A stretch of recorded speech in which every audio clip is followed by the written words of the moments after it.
Next நீங்க front பேஜ்ல இந்த பாட்டம் நியூஸ் பாத்தீங்களா? மோஸ்ட் இம்பார்ட்டன்ட் நியூஸ்ல Palestinian state recognised by UK, Australia and Canada marks a seismic shift for west. டாபிக்ல போறதுக்கு முன்னாடி இந்த கரண்ட் ஈவென்ட்டோட பேசிக் ஃபர்ஸ்ட் பாத்துக்கலாம். What is state? நிறைய தடவை பாத்துருக்கோம். ஒரு குறிப்பிட்ட பவுண்டரி, அங்க குறிப்பிட்ட மக்கள் வாடுறாங்க, அவங்களுக்குன்னு ஒரு கவர்மெண்ட், அந்த கவர்மெண்ட்டை அந்த எல்லையை யாரும் மீற மாட்டாங்க. இது எல்லாம் ஒரு பகுதிக்கு இருக்குன்னா அந்த பகுதி என்ன மாறிடுச்சு? ஒரு ஸ்டேட்டா மாறிடுச்சு. இந்தியா ஸ்டேட், ஒரு குறிப்பிட்ட மக்கள், அவங்களுக்கு ஒரு பார்டர், ஒரு கவர்மெண்ட், இந்த பகுதி யாரும் டிஸ்டர்ப் பண்ண மாட்டாங்க. ஒரு இறையாண்மை இருக்கு, சாவரிட்டி இருக்கு. ஸோ அது கூட லிங்க் பண்ண முடியுதா? பாலஸ்தீன் இஸ் த ஸ்டேட், உடனே புரியுதா? அதுக்கு ஒரு பவுண்டரி இருக்கு, மக்கள் வாழலாம், அவங்களுக்கு ஒரு கவர்மெண்ட், அது ஒரு தேசம், அது மற்ற யாரும் உள்ள வந்து டிஸ்டர்ப் ஆகக்கூடாது. ஸோ பாலஸ்தீன் ஸ்டேட்ன்றதை யார் ரெக்கனைஸ் பண்ணிருக்கா? France, Britain, Australia, Canada.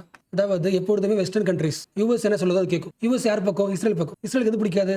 Palestine ஒரு ஸ்டேட்டா உருவாகிறது பிடிக்காது. அவங்களை பொறுத்த வரைக்கும் இது ஃபுல்லாக அவங்க நாடு. ஸோ யூஎஸ்ஏக்கு பாலஸ்தீன் ஒரு ஸ்டேட்டா உருவாகிறது பிடிக்காது. பட் முதல் முறையாக அந்த ஐடியாவை வெஸ்டர்ன் கண்ட்ரிஸ் அக்செப்ட் பண்ணல. யூஎஸ்ஏவோட பாயிண்ட் ஆஃப் வியூல இருந்து மாறுறாங்க. அதனால முக்கியம். ஓகேல.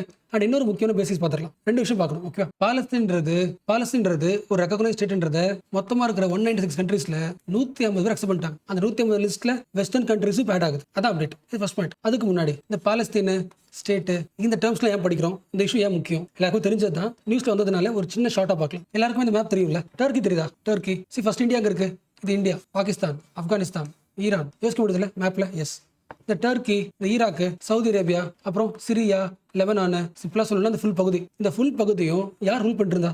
அப்பெல்லாம் வந்து இப்ப பேர் பார்த்தோம்ல, சவுதி அரேபியா, ஈராக்னு. அப்பெல்லாம் பேர் கிடையாது. அந்த ஃபுல் பகுதியும் ரூல் பண்ணது ஒரு எம்பையர். உங்களுக்கு தெரியும்ல? அப்பெல்லாம் என்ன சொல்லுவோம்? அலெக்சாண்டரோட பகுதி உடனே சொல்லுவோம். இந்த ராஜாவோட பகுதி அப்படின்னு சொல்லுவோம். ஆட்டோமன் எம்பையரோட பகுதி அது. இப்போ கடைசி 500 வருஷமா வேர்ல்டு வார் 1ல கலந்துக்கிறாங்க, தோத்துறாங்க. யார் ஜெயிக்கிறா? யூகேவோட எல்லா கேங்கும் ஜெயிக்குது. யூகே என்ன முடிவு பண்ணுது? ஜெயிச்ச எல்லா கண்ட்ரீஸும் இந்த பகுதியை அப்படிலாம் பிரிச்சுக்கலாம். அது முக்கியமான கீவேர்டு வந்து பிரிச்சுக்கலாம். என்ன ரீசன்? இந்த ஃபுல் பகுதியும் ஒரே கண்ட்ரோல் இருந்துச்சுன்னா செம ஸ்ட்ராங் அர்த்தம்ல. Full Arab population, Muslim population. அப்போ ஈஸியா ஒரே ரிலீஜன் ஒன்றா இருக்கும்போது பிரச்சனை தானே. என்ன பண்றாங்க? டிவைட் பண்றாங்க, பிரேக் பண்றாங்க. ஈராக்கு, பாலஸ்தீன் இந்த பகுதியெல்லாம் யூகே மேனேஜ் பண்ணும். இந்த பகுதி யூகே மேனேஜ் பண்ணும். சிரியா, லெபனான பிரான்ஸ் மேனேஜ் பண்ணும். இந்த பேசிக் தேவையில்லை. பட் பாயிண்ட் என்னன்னா, 500 வருஷத்துக்கு முன்னாடியே கண்ட்ரிலாம் கிடையாது எதுவுமே. ஒரு எம்பி ரூல் பண்ணாங்க. அப்புறம் அதுக்கப்புறம் மற்ற கண்ட்ரி, வெஸ்டர்ன் கண்ட்ரி இதை மேனேஜ் பண்றாங்க. எப்பெல்லாம் ஒரு வெஸ்டர்ன் கண்ட்ரி ஏஷியாவில் ஒரு பகுதி மேனேஜ் பண்றாங்களோ பிரச்சனை வரும். ஹிஸ்டாரிக்கலா பிரச்சனை வரும். இந்தியா, பாகிஸ்தான் மாதிரி சேம் லைக் தட் ஓரளவுக்கு. அண்ட் இன்னொரு முக்கியமான பாயிண்ட் என்னன்னா, எக்ஸாம் சொல்றேன். பிரிட்டிஷ் மேனேஜ் பண்ணுது இல்ல, பிரிட்டிஷ் மேண்டேட் சொல்லுவாங்க. What is mandate? மேனேஜ் பண்ணுது. அந்த இடத்த அதை பார்த்துக்கணும். எப்படி மேனேஜ் பண்ணுச்சுன்னா, அந்த ஊருக்குன்னு ஒரு கவர்மெண்ட்லாம் ஃபார்ம் பண்ணி அப்படி பண்ணல. கவர்மெண்ட்டே கிடையாது. ஜஸ்ட் லைக் தட் மேனேஜ் பண்ணுவாங்க. அப்போ என்ன ஆகுது?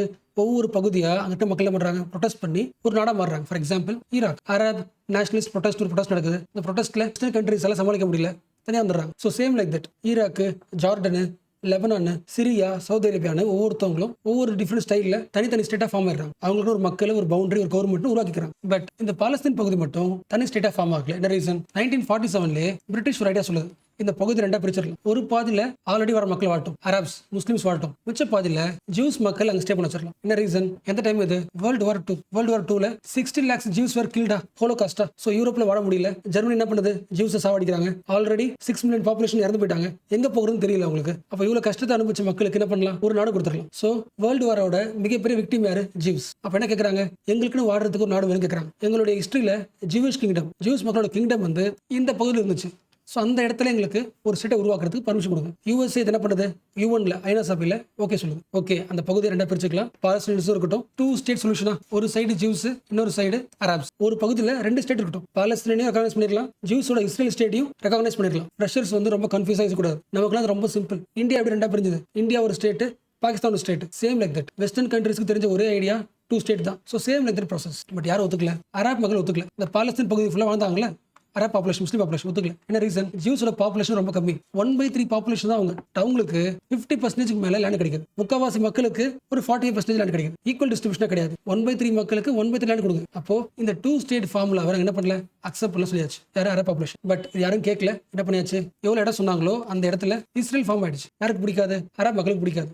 தன்னோட இடம் பாதி போயிடுச்சுல. அப்ப என்ன பண்ணுவாங்க? அட்டாக் பண்ணுவாங்களா இஸ்ரேல. அப்ப இஸ்ரேல் அட்டாக் பண்றாங்க. இஸ்ரேல் செம ஸ்ட்ராங்கா இருக்கு. என்ன பண்ணிச்சு? இன்னும் முக்காவாசி இடத்த பிடிச்சிச்சு. அப்ப இருந்து கொஞ்சம் கொஞ்சமா அந்த பாலஸ்தீனோட பாதி பகுதி ரெகனைஸ் ஆகல. அந்த பாதி பகுதியும் கொஞ்சம் கொஞ்சமா ஆயிட்டு இருக்கு. இஸ்ரேல் ஃபுல்லா கேப்சர் பண்ணிட்டே வந்துச்சு. அதோட பீக் தான் என்னது? இஸ்ரேல் காசா வார். கரெக்டா? சோ இப்போ அகைன் 1940s சொன்னதை அகைன் சொல்றாங்க, ரெண்டா பிரிச்சுக்கலாம், 2 ஸ்டேட் சொல்யூஷன். இப்போ அந்த பாயிண்ட்க்கு மறுபடியும் வந்திருக்காங்க. அதாவது அப்ப பேசினாங்களே சேம் ஃபார்முலா, 2 ஸ்டேட் சொல்யூஷன். கண்டிப்பா யாருக்கு பிடிக்காது? இஸ்ரேலுக்கு பிடிக்காது, யூஎஸ்க்கு பிடிக்காது. ஸோ இது ஒரு பாயிண்ட் ஆஃப் வியூ. பட் நம்ம பார்க்க வேண்டிய இன்னொரு பாயிண்ட் ஆஃப் வியூ இருக்கு. இப்போ எந்த கண்ட்ரில பாலஸ்தீனை ரெகக்னைஸ் பண்ணிச்சோ அந்த எல்லா கண்ட்ரிஸும் எதை என்ன அக்செப்ட் பண்ணல? இஸ்ரேல் பண்றது, இஸ்ரேல் காசால பண்றது ஜெனோசைட், இது ஒன்றும் அக்செப்ட் பண்ணல. இப்போ அடுத்த point Indian point of view. அதாவது கடைசி பல வருஷங்களா ஒவ்வொரு நாளுமே இந்த ஜெனோசைட் பத்தி நியூஸ் வருது இல்ல, இந்த நியூஸை இந்தியன்ஸ் வந்து அவ்வளவு சீரியஸா ஃபாலோ பண்றாங்களா அப்படி கேட்டா ஃபாலோ பண்றது இல்ல. பட் எல்லா கண்ட்ரியை விட இந்தியா தான் இந்த இஷ்யூவை சீரியஸா ஃபாலோ பண்ணணும். என்ன reason? First, what is genocide? ஒரு கம்யூனிட்டி மக்களை மட்டும் மாஸ் கில்லிங் பண்றதா? எது கொலை பண்றாங்க? இந்த கொலை பண்ற பயத்தை கொடுத்தா அங்க இருக்கிற மக்களை பண்ணுவாங்க, அந்த இடத்த விட்டு வேற இடத்துக்கு போயிடுவாங்க. அப்போ பயமுடுத்தி இல்ல ஃபோர்ஸ்ஃபுல்லா ஒரு பகுதியை விட்டு வெளியே அனுப்புறதுன்னு, ஒரு பகுதியை விட்டு மக்களை வெளியே அனுப்புறது. எத்னிக் கிளீன்சிங்கா? இந்த ஜெனோசைடு எத்தனிக் கிளீன்சிங் எல்லாமே இந்த உலகத்துக்கு புதுசு கிடையாது. உங்களுக்கு தெரியும் 1940s ஜெர்மனி ஜூஸை பண்ணாங்களா, அடுத்து ருவாண்டாவில், அடுத்து ஸ்ரீலங்காவில், 2008 தமிழ் மாஸ் கில்லிங்கா. இந்தியான்னு பேசும்போது தமிழ்நாடு கொஞ்சம் யூனிக். தமிழ்நாடுக்கு ஜெனோசைட் பத்தியான ஒரு அவேர்னஸ் இருக்கு. பட் ஜென்ரலா இந்தியான்னு வச்சுக்கலாம், இவன் தமிழ்நாடு வச்சுக்கலாம். ஏன்னா இப்போ ரீசெண்ட் அப்டேட் பார்க்கும்போது மக்களோட கம்பேரிசன் வந்து அந்த அளவுக்கு சீரியஸா இல்ல. பார்க்கலாம். ஸோ அகைன் சொல்லுங்க பார்க்கலாம், நம்ம எந்த டாபிக் பார்த்துட்டு இருக்கோம்? இந்தியாவில் குளோபல் நடக்கிற ஜெனோசைட் இஷ்யூவை சரியா ஃபாலோ பண்றதே கிடையாது, இல்ல பெரிய விஷயமா எடுத்து கிடையாது. ஜஸ்ட் லைக் ஒரு ஸ்மால் ப்ரொடெஸ்ட் எடுத்துக்காங்க. But India should be more conscious. என்ன ரீசன்? லிஸ்ட் பண்ணுவோம்ல, இந்த எல்லா கண்ட்ரீஸ்லயும் ஜெனோசைடோட பேட்டர்ன் எடுத்து பார்த்தா எப்படி இருக்கும் பாக்குறதுக்கு? இது ஒரு நாடுனா எங்க பகுதியில இருந்து இல்ல இந்த இடத்துல இருந்து நீங்க அந்த கண்ட்ரியோட மைனாரிட்டினா உங்க எல்லாரையுமே ஒன்னா சேர்த்து ஒரு தனி இடத்துல தள்ளிடுவாங்க. You will be pushed to specific zones. இது ஃபர்ஸ்ட் பேட்டர்ன். ஜெனோசைடுக்கு முன்னாடி மீனிங் புரியுதா? அந்த ஃபர்ஸ்ட் பார்த்தா தான் ஃபோர்ஸ்ட் செக்ரிகேஷன். சில குறிப்பிட்ட மக்களை மட்டும் ஒரு இடத்துல என்ன பண்ணுவாங்க, தள்ளி ஒரு இடத்துல மட்டும் வாழ வைப்பாங்க. Force segregation. எல்லா மக்களும் ஒரு இடத்துக்குள்ள அடைஞ்சிட்டாங்கன்னா அந்த இடத்துல தான் வாழணும், அங்கதான் பிசினஸ் பண்ணணும், எல்லாமே அங்கதான். அப்ப என்ன பண்ண முடியும்? அந்த பகுதிக்கு மட்டும் ஸ்பெசிபிக் லாஸை உருவாக்க முடியும். Discriminatory loss. ஃபர்ஸ்ட் பண்ணது ஃபோர்ஸ்ட் செக்ரிகேஷன். அந்த மக்களை மட்டும் தனியாக ஒரு இடத்துல போட்டுருவாங்க, அந்த பகுதிக்கு தனி லாஸ், டிஸ்கிரிமினேட்டரி லாஸ். அடுத்த சொல்லுவாங்க இந்த மைனாரிட்டிஸ் நம்ம நாட்டோட கேடுவங்க, நம்ம நாடு வளராம இருக்குன்னா அதுக்கு மெயின் ரீசன் இவங்க தான். எதை பரப்புவாங்க? ஹேட்டட் ஸ்பீச்சை அந்த பகுதியை பார்த்து வளர்ப்பாங்க. அந்த மக்கள் மீது ஒரு கடுப்பு உருவாக்குவாங்க. அந்த கடுப்பு தான் என்ன மாறும்? வன்முறையா மாறும். அதாவது மாஸ் கில்லிங்கா மாறும், ஜெனோசைடா மாறும். பாயிண்ட் புரியுதா? உலகம் முழுக்க ஜெனோசைட் நடந்திருக்கு.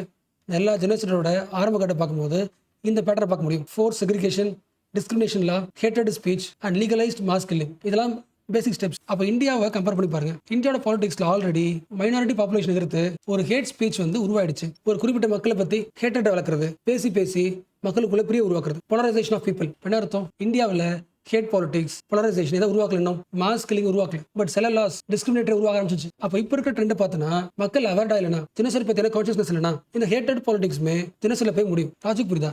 நான் எக்ஸாக்ட்டா சொல்லல. Hate politics is the seed for genocide. Genocide உடனே நடக்காது. கொஞ்சம் கொஞ்சமா ஹேட் பாலிடிக்ஸ், போலரைசேஷன் ஆரம்பிச்சு ஒரு பீக்ல தான் நடக்கும். அந்த பேட்டர்ல ஏதாவது இருக்கான்னு கண்டுபிடிக்கணும். கண்டுபிடிச்சு அதை டிஸ்கஸ் பண்ணணும். பாலஸ்தீன் இஷ்யூல இருக்கிறத இந்தியாவோட கம்பேர் பண்ணி என்னென்ன சீட்ஸ் இருக்குன்றத பேசணும். யாரு? யங்ஸ்டர்ஸ். இந்த சிச்சுவேஷன்ல இந்த வீக் நடந்துச்சுல, தமிழ் பிலிம் இண்டஸ்ட்ரி ஆர்டிஸ்ட் என்ன பண்ணாங்க?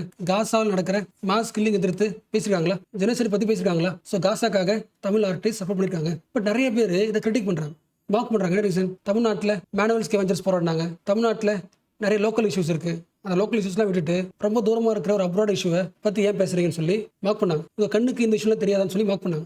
சென்னையில் நடந்த சானிடேஷன் ஒர்க்கர்ஸோட ப்ரொடெஸ்ட் இருக்குல்ல, அது அவங்களோட ரைட் டு லைஃபா இருந்தாலும் தட் இஸ் தி ஒரு லா ப்ராப்ளம். ஒரு லா மாற்றணும், பெர்மனன்ட் ஜாபை மாற்றணும். அப்போ ஒரு லோக்கல் லாவுக்கு, லோக்கல் பாலிசிக்கு ப்ரொடெஸ்ட் பண்றதுக்கும் ஒரு ஜெனோசைட் எதிர்த்து ப்ரொடெஸ்ட் பண்றதுக்கும் பெரிய டிஃபரன்ஸ் இருக்குல்ல. அப்போ இந்தியா முழுக்க நடக்காத அந்த ப்ரொடெஸ்ட் வந்து தமிழ்நாட்டில் நடந்திருக்கு. ஸோ என்ன பண்ணாதீங்க, ஒரு லா பேஸ்டு ப்ராப்ளம், ஒரு லோக்கல் இஷ்யூவை, ஒரு சிவிக் இஷ்யூவை ஹியூமானிட்டரியன் கிரைசிஸ் கூட கம்பேர் பண்றதே தப்பு. அப்போ நிறைய பேர் கம்பேர் பண்றீங்கன்னா, ஒரு லோக்கல் லாவையும் இந்த கிரைசிஸ் கம்பேர் பண்றீங்கன்னா என்ன தெரியல உங்களுக்கு? ஜெனோசைட் நடக்கும்போது ஒரு பயம் இருக்கும்ல, அந்த ஃபீல் வந்து நம்மளால அந்த எம்பத்தியை உணர முடியல அர்த்தம். பட் எந்த கண்ட்ரி போராட இருக்கணும்? இந்தியா தான் போராட இருக்கணும். இந்தியாவிலையும் அந்த சீட்ஸ் ஆரம்பிச்சிருச்சு. ஸோ தமிழ்நாட்டில் இப்போ நடந்த சாலிடாரிட்டி வந்து ஒரு முக்கியமான பிரசிடென்ட்ஸ் இந்தியாவுக்கு. ஸோ மறுபடியும் நம்ம ஸ்டேட் என்ன பண்ணுது? ஒரு சோஷியல் ஜஸ்டிஸ் எம்பத்தியில் முன்னாடி நிற்குதுல.